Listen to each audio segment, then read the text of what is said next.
Abogado, mire, nos íbamos a la pausa, le mencionamos 3 temas, 3 pensamientos. Me gustó esa forma de expresarlo, Jorge. 3 pensamientos.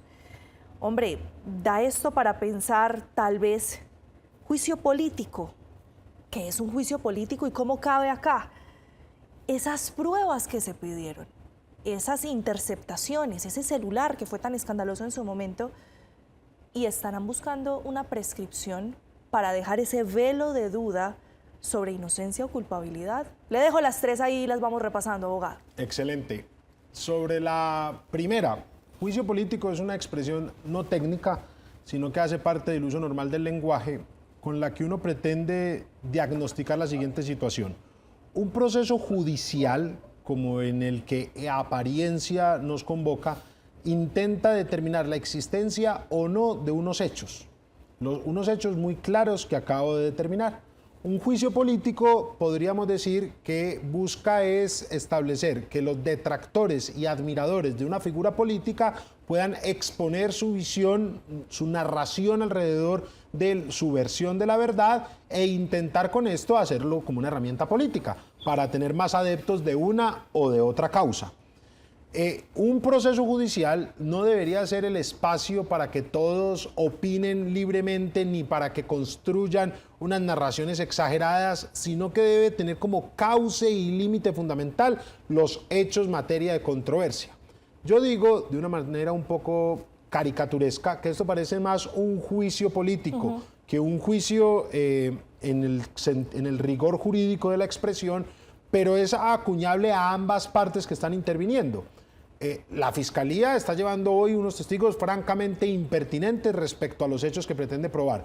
Y la defensa también está sabiendo explotar esto y mandan un montón de microvideos a las redes sociales en las cuales se ve una contradicción, que la gente del IMPEC se sonrió, que cómo se va a sonreír, que le estaba soplando la respuesta, que a la fiscal se le cayó un papelito minúsculo, que eso lo está entregando de manera secreta, que la víctima está hablando con la fiscal, están teniendo un entramaje y resulta que es normal que la víctima hable con fiscal, es normal, no sé si lo sabían, que los agentes del IMPEC se rían, es normal que las personas entreguen papeles cuando comparten en un lugar y la víctima tiene que trabajar alrededor de la fiscalía y de la mano de ella. Todo eso es absolutamente normal, pero lo tergiversan para mostrar que todo hace parte de un monstruo persecutor.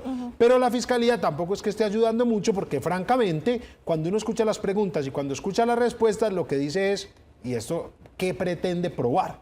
Entonces, ya de una manera crítica, uno lo que dice es, hombre, esto parece es un proceso de reconstrucción de la verdad histórica, un proceso de discusión de si Álvaro Uribe tiene o no relación y su familia, porque además llega hasta la familia de él, con grupos alzados en armas que no tienen nada que ver con el objeto de la controversia. Pareciera que los opositores del señor expresidente, que han intentado durante muchos años judicializarlos por posibles vínculos con los paramilitares, estén aprovechando la oportunidad de judicializarlo por soborno a testigos para meter todo lo otro que no tiene absolutamente nada que ver. Y por eso la expresión juicio político la considero apropiada desde una perspectiva obviamente crítica de la institución. Lo segundo es respecto a las interceptaciones. Sí, señor. El tribunal, en realidad, cuando uno lee el auto a través del cual, recordemos que la primera instancia había decretado las interceptaciones y el equipo de la defensa apeló para que el Tribunal Superior de Bogotá diagnosticara si son o no lícitas. Y el tribunal, a mí me parece, tomó una decisión interesante, pero se limpió las manos al mismo tiempo. Y lo que dijo fue, no vea, eso que está alegando la defensa es un asunto que tienen que discutir en el juicio. O sea, las admitió, las decretó, pero lo que dice es en el juicio donde se tendrá que determinar si era lícita o no la interceptación de Uribe, que ahorita la voy a explicar brevemente, cuando se pretendía interceptar otro teléfono, y si era lícita o no la conversación de Uribe con su abogado, Diego Cadena, en la que se manifestaban ciertos elementos. No, perdónenme, pero Jorge, la idea es que para que entendamos todos, hasta lo que no somos abogados, ¿por qué en el juicio? ¿No se supone que estamos buscando otra cosa y usted nos lo viene insistiendo, abogado? O sea, ¿por qué en ese juicio es como juzgar la cosa con la cosa? Sí, sino que hay un argumento razonable y muy importante, que ocurre en estos juicios paralelos. ¿Qué es un juicio paralelo? Un juicio que todos estamos viendo, opinando, destruyendo y deconstruyendo y todos tenemos una versión distinta. Y es lo que yo estoy haciendo en este momento, pero digamos que como ciudadanos estamos autorizados y creo que como partícipes de las discusiones académicas estamos en el deber. Como juristas. Correcto. Entonces, Lo que ocurre es un tecnicismo. Todo Colombia ya escuchó esas interceptaciones, pero es que resulta que las interceptaciones el juez no puede escucharlas sino hasta el juicio. Yo estoy seguro que ya la jueza las escuchó. Es más, las escuchó mucho antes de saber que iba a ser la jueza del caso. Claro, Ella no claro. puede decir esto. Pero yo estoy seguro que todos hemos escuchado decir, hágale, doctor Diego, usted sabe cómo se hacen las cosas, doctor Diego, ¿cómo está? Y el otro le dice, señor presidente, lo están interceptando. Todos hemos escuchado eso. Pero resulta que técnicamente eso solo se puede escuchar en el juicio. Entonces el tribunal, ¿qué dice? Oiga, como yo no he escuchado esas grabaciones, que seguramente sí, pero asumamos que la verdad procesal es suficiente, como yo no he escuchado esas grabaciones, no sé si hiciera la conversación cliente-abogado o si era una conversación evidentemente delictiva.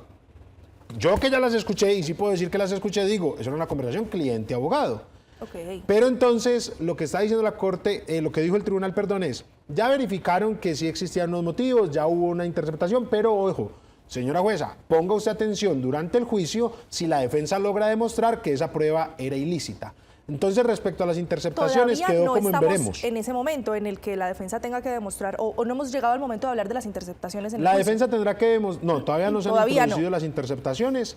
La defensa tendrá vía objeción y vía contrainterrogatorio, sacar a relucir su tesis y volver a proponer la ilicitud porque el tribunal dejó la puerta medio abierta. Ok. El Y, tribunal adicionalmente, Santiago, los testigos hoy de la Fiscalía nada tienen que ver con esto.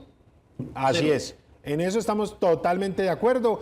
Yo creí que el único testigo que no iba a tener nada que ver era Iván Cepeda, pero me parecía importante para darle como un poquito de contexto. Claro, claro. Entonces yo entendí Sí, claro. y listo, pero francamente cada uno va de la mano del anterior y va ampliando esto y yo todavía no noto que se esté en el tema de prueba. Pero eso no tiene que ver con las solicitudes previas que habían hecho los otros fiscales de preclusión porque no tenían las pruebas para poder garantizar eso. O sea, que de pronto se vio tan presionada la fiscal o el fiscal que en este momento lleva el caso para seguir adelante que le toca recurrir a las pruebas que se encuentren aunque no tengan nada que ver.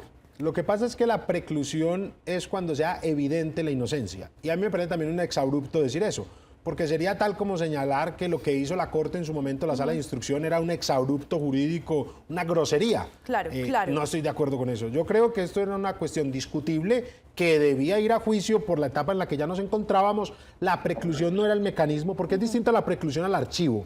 El archivo, el fiscal decide, nota que aquí no hay mucha relevancia, hay unas causales, es muy sencillo. La preclusión es mucho más contundente porque en última se le está negando a unas postuladas víctimas el derecho a ir a juicio. Entonces la víctima lo que dice es, pero Venga, venga, yo, usted claro. lo que está... Y también es cierto que los argumentos del fiscal parecían eran argumentos de defensores, eso es cierto. Eso no es una falsa construcción que están haciendo las víctimas. Lo cierto es que la fiscalía del doctor Barbosa y en ese caso el fiscal Jaimes parecía un defensor del señor expresidente.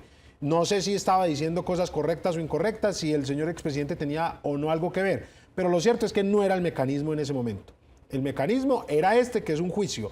Pero eso tampoco quiere decir que sea pertinente escuchar a todo el que quiera difamar a Álvaro Uribe en medio de un proceso judicial sobre hechos que no tienen nada que ver con el objeto de la controversia.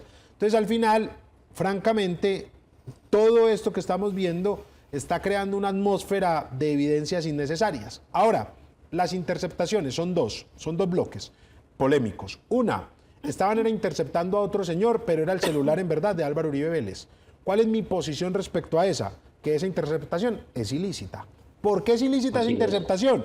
Porque en Colombia, como el derecho a la intimidad es un derecho fundamental, para que a usted, Andrea, la puedan interceptar, se requiere de una orden de fiscalía con los motivos por los cuales a usted, Andrea, la van a interceptar.